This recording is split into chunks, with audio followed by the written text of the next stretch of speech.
the ultimate irony of progressivism is that it is rank tribal impulse and just sort of in-group, out-group thinking on the most primitive level, dressed up in academic jargon and presented in a way as to make the individuals who adhere to the ideology feel that they're sophisticated.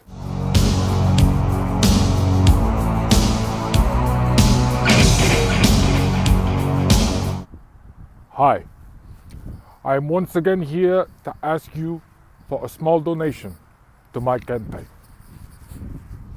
I had to do that. I'm looking around. This looks very, very like Bernie Sanders territory. Totally. Anyways, it actually sort of is Bernie Sanders territory. I'm in Lincoln, Nebraska. So I've found it fascinating, some of the things that have happened to the Young Turks recently, specifically with Cenk.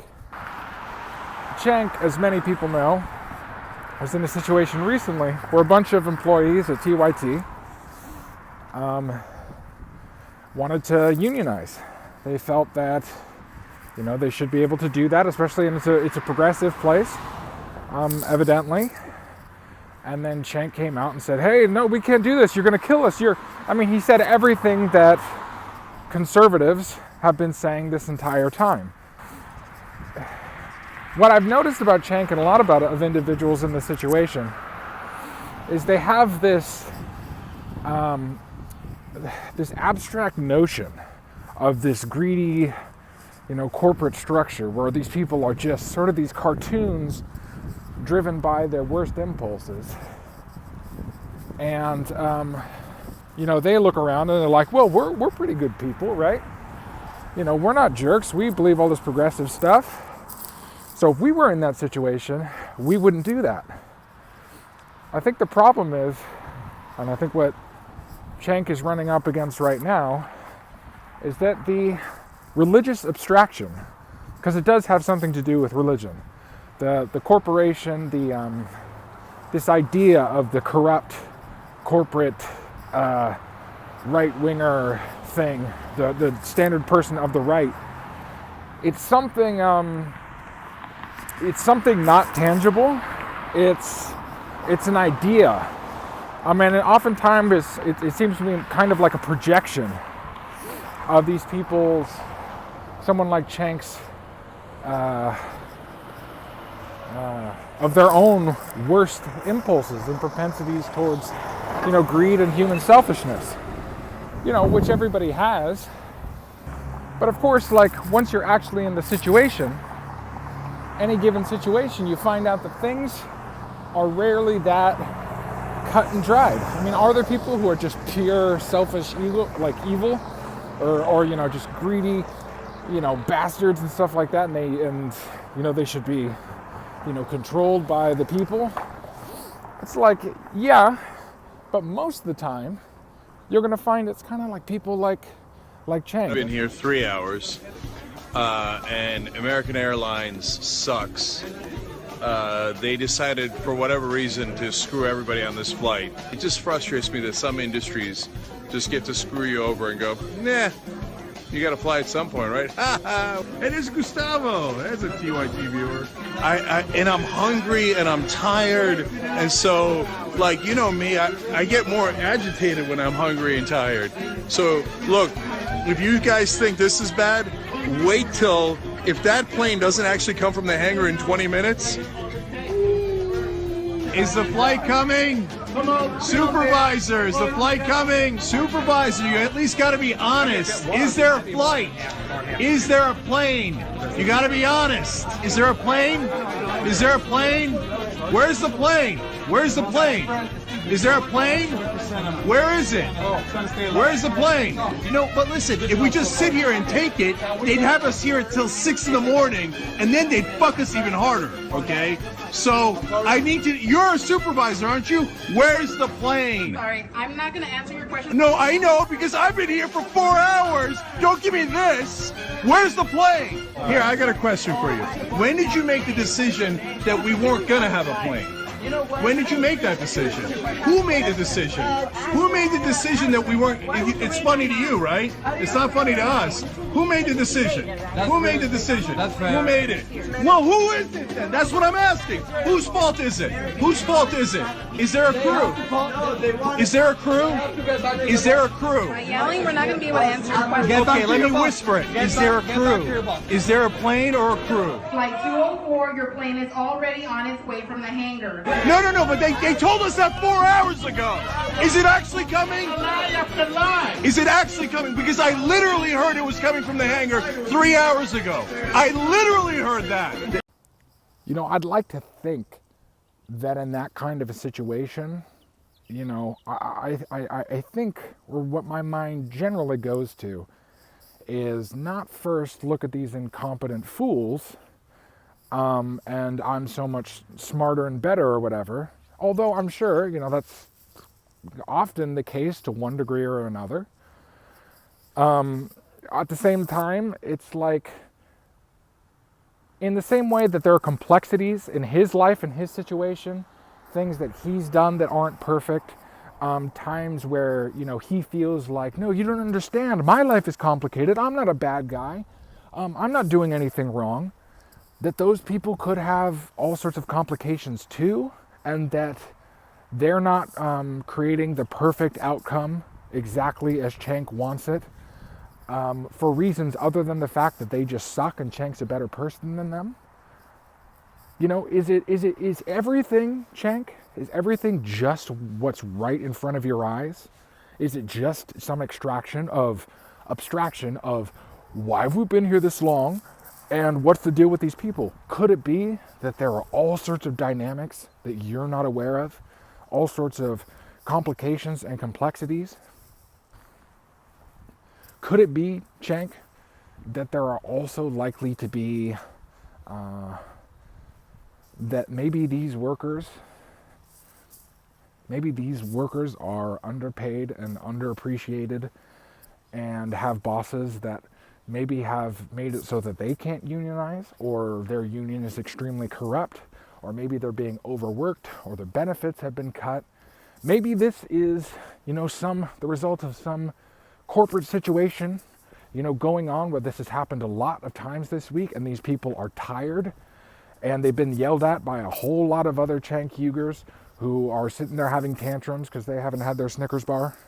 Like, it could be a whole lot of different situations. And almost certainly, regardless of what it is, there are complications, there are aspects of this that are not immediately obvious.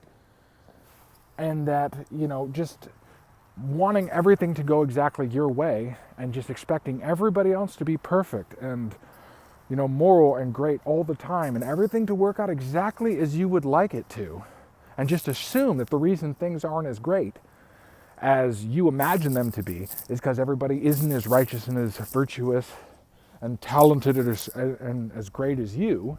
You know, I'm not just to make this like, oh, workers, yay, although, you know, I got nothing against those people. I don't know what was going on. Could it also be that there would be someone who's a little bit more like in Cenk's situation, who, I mean, I think, what do you say, American Airlines? I'm not going to go look, but could it be that their stock prices are down? Could it be that their CEO, who no doubt Cenk would think is one of the types of people that is just below him, because anybody who's in that situation and makes as much money as that guy must be below Cenk in terms of moral virtue. It's just impossible, you know, for it to be otherwise. And but could it be that when faced with the specifics of that guy's situation, of realizing that if he isn't able to turn a profit and continue to grow American Airlines and satisfy his shareholders, which he has a legal obligation to do, by the way, unlike at the Young Turks, that he might get ousted, and he's thinking to himself, like, I have to do this. I have to cut these hours. I have to make this situation. I have to, you know, create these circumstances where there are going to be more delays because I don't have enough workers, because, or the quality of the worker goes down because you can't compensate them the right way. whatever's going on there, and I hope this, gets through to Cenk in some way. I know he's probably not going to see this, and even if he did, he'd probably just dismiss it, right? But the complications of real life are different than the abstractions. In everybody's mind, we would all have health care. The trains and planes would always run on time. We would all be kind to each other. But all you can do is realize that, I think the best thing to do is to realize that those people are probably flawed human beings with all that entails. Maybe they are being lazier than they should be. Maybe they aren't as up on it as they could otherwise be. But that, in the same way that you're not perfect, Cenk, neither are they. And I think that it is a sign of massive entitlement to then have this sort of explosion. And I'm just sure that, because I've seen Cenk a lot recently, this sort of attitude, on just a few clips that I've seen from Young Turks recently, seems to be pervading a lot of what he's been saying recently. It's just that they don't get it, blah, blah, blah. He's just been acting like a big entitled baby. He is acting exactly like the kind of person that Cenk Uygar would hate if Cenk Uygar weren't Cenk Uygar. There are basic, for as much as we, like the progressives love to shit on the West and stuff like that, like there are some really good ideas at the bottom of it about, people's sinful nature and whatnot that are really powerful. And there's a reason, we've been able to create a society that is so wealthy and strangely just in its way that you can have a bunch of really overly privileged people have things go so well in their life that they are deluded enough to think that the reason things aren't even better, aren't perfect, is because that there are just these bad people that if you got them out and if you got rid of them, then things would be better. That's a hell of a delusion. Really, it is. I mean, because there are other parts of the world where nobody thinks that. Everybody has experienced and seen enough tragedy where they know that's bullshit. It's bullshit! So, alright, I think that's enough of that. But, progressives, embrace the tragedy, my friends. Embrace the tragedy. This is where the conservatives got it right. What do you really want to do? Not these religious sweeping moral, examples that once you kind of zoom in, it all falls apart. In detail, what do you want to do? And then, let's go back and forth. Stop avoiding the question and just stop assuming that you're just kind of better than everybody. And that yet somehow, even though how often is it that somebody is just convinced that they're better than everybody else and asserts it constantly and it's actually true? It's not really a thing. It's not really a thing. Anyways, cheers.